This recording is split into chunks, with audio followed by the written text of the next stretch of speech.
Bate na madeira, prepara o sal grosso, ó. Hoje a gente vai tratar de um assunto realmente sinistro. Quem tem medo, ó, melhor nem assistir esse vídeo. Vai ver vídeo de treta, vai ver vídeo de sei lá, né? Hoje o bagulho tá cabuloso, de verdade. Esse tipo de assunto é exatamente o tipo de coisa que explode dentro do YouTube, perfeito pro YouTube. E aqui vem uma virada que pouca gente sacou. O que faz um vídeo desse viralizar não é quem aparece na tela, é o formato. O algoritmo do YouTube não escolhe dar alcance pra um vídeo, né? Da visualização pra um vídeo, pelo rosto da pessoa ou pela edição do vídeo, né? Ele escolhe pelo formato.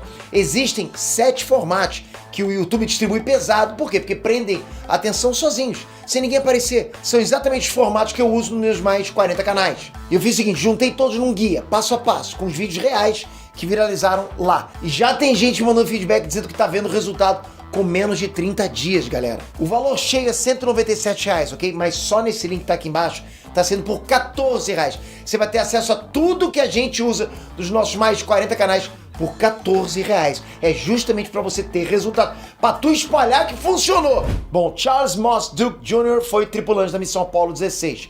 Ele também foi a 10ª pessoa a caminhar na Lua e até hoje ele tem um recorde de ter sido a pessoa mais jovem a fazer isso. Charlie Duke tinha só 36 anos na época, em 1972, né? Hoje o ex-astronauta tem 90 anos e opiniões muito fortes sobre a vida extraterrestre. Bom, Charlie Duke foi no programa de entrevistas do apresentador Glenn Beck em 2023 e falou com todas as letras, abre aspas. No, I don't believe in alien life, demonic beings that make an appearance and appear to be real, and they are real. Satan, Pô, meu, bate na madeira, até arrepia aqui. Aí o Charlie Dukes ainda reforça que nenhum ser humano seria capaz de fazer, né, uma curva de 90 graus a 4.800 km por hora e sobreviver. Lógico, nisso eu concordo demais, né? O que alguns usuários parecem fazer são manobras que nenhum organismo vivo conseguiria aguentar. Parece até o Automan, puta, essa eu revelei a idade, mas enfim. Não tem como o ser humano aguentar uma curva a 90 graus numa velocidade tão absurda, né? Bom, não sem uma tecnologia absurda, concorda? Daí pra gente falar de demônios, né? E mais especificamente de demônios bíblicos, é um salto de lógica. E um salto de lógica que, como eu falei, né, no início desse vídeo, é praticamente impossível de provar ou de negar. Não tem como você provar ou negar. Provar que existe ou provar que não existe, não dá. Não é mais um salto de lógica, é um salto de fé.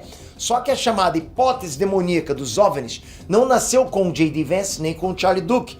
Essa é uma possibilidade que é tão antiga quanto a própria ufologia. Em 1954, o pastor evangélico Walter Winston Grant, ele publicou um livreto nos Estados Unidos com o seguinte título: Identificados os homens em discos voadores. Não é um mistério. Esse é o nome do livro, ok? O Grant era um pastor de Dallas e ele afirmava que os OVNIs eram um truque do cramulhão para preparar o mundo para a chegada do anticristo. Tipo, mesmo, abriram-se as porteiras, né? Aí, décadas após décadas, outras pessoas aderiram a esse conceito. Livros foram publicados, declarações foram feitas e essa perspectiva do tema seguiu em frente. Sempre com um certo tom de alarmismo, de pânico. Um dos destaques nesse sentido foi o pastor americano Hal Lindsey.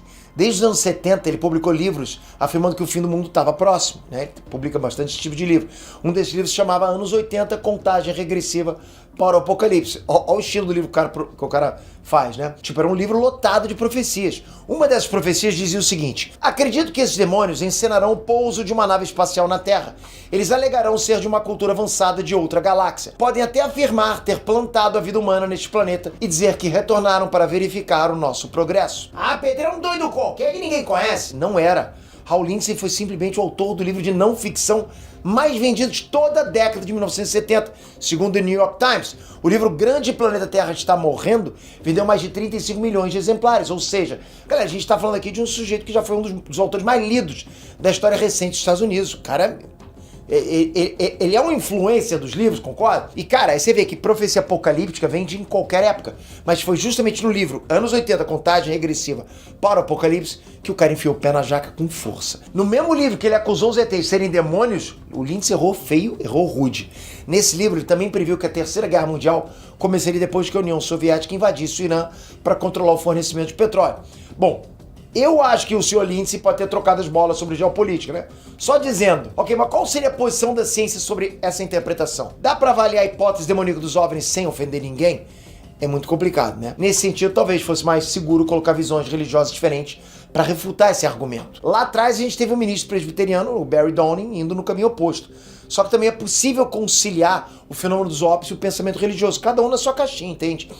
Em 2008, o José Gabriel Funes era o diretor do Observatório do Vaticano. Exatamente, cara. O Vaticano tem um observatório com telescópio, com equipe de cientistas e tudo, né? Nem todo mundo sabe, cara, mas a Igreja Católica não rejeita a ciência faz muitos séculos, ok? Sem o trabalho do frade Gregor Mendel, a gente nem teria genética hoje. Só dizendo, só pra vocês terem noção. Enfim, José Gabriel Funes, ele levantou a opinião de que acreditar em alienígenas não conflita com o cristianismo. Ele declarou o seguinte, abre aspas, assim como existe uma multiplicidade de criaturas sobre a Terra, também poderia haver outros seres, inclusive seres inteligentes, criados por Deus. Isso não contradiz a nossa fé, pois não podemos estabelecer limites à liberdade criadora de Deus. Corta para 2026. Agorinha, no mês de junho, ok? A Arquidiocese de Washington removeu o Monsenhor Stephen Rossetti da função de exorcista. Sim, a Igreja Católica tem exorcistas oficiais, não é coisa de filme. Você achou que fosse só em filme, né? Porra, vou bater na madeira de novo, foi mal, cara, mas tem que bater. Mas ok, qual foi o motivo pro Monsenhor Rossetti ser afastado do cargo, ok? E que cargo, hein, rapaz? É complicado isso.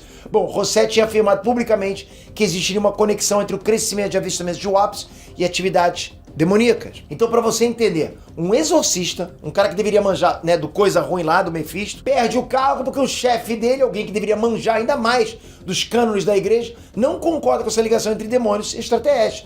Ou seja, a posição oficial do catolicismo é de que essa ligação não existe, sendo só o comunicado oficial da Arquidiocese de Washington. As declarações feitas pelo Monsenhor Rossetti, associando OVNIs à presença demoníaca e o uso recente das redes sociais, comprometem gravemente o ensinamento muito preciso da igreja sobre o diabo, os demônios e o exorcismo.